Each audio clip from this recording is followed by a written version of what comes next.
បងតន់ពូស្រងtôiតន់ក៏ច្រើនលេងថ្លៃឬទុកបងព្រៀបបាតនឹងក្មេងបៀមដៃទើបស្រងពិសីស្មានបងមិនដឹងបងដឹងដែរគ្រាន់តែមិនច្បាស់ព្រោះស្រងវលាក់អូនឆ្លើយបំភ្លេចតូចចិត្តណាស់សែនខ្មាស់មិនសមណាស្រីឲ្យបងវក់វីដោយសារអូនបានបងស្នេហ៍អូនមែនតែចិត្តបងរែងសងស័យបានអូនប្រាប់បងត្រង់បងអើភ័យនឹងក្នុងធ្នប់បីទុកស្រីជាមនុស្សសំខាន់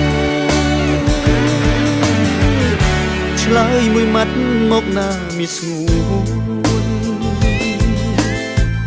ថាអូនស្មោះត្រង់ឬមួយយ៉ាងណាខ្វល់ខ្វាយណាស់បើអូននៅតែដោះសារ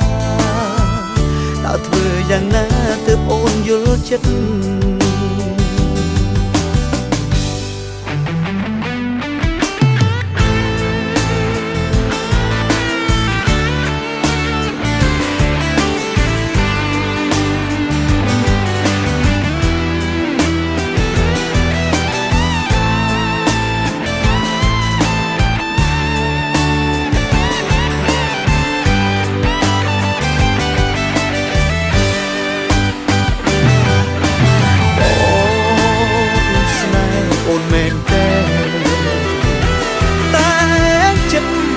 បងរែងសងស័យបានអូនប្រាប់បងត្រង់បងអើភ័យនឹងថ្ងៃធ្នប់បីទុកស្រីជាមនុស្សសំខាន់ឆ្លើយមួយម៉ាត់មកណាមានស្ងួនថាអូនស្មោះត្រង់ឬមួយយ៉ាងណាខ្វល់ខ្វាយណាស់បើអូននៅតែ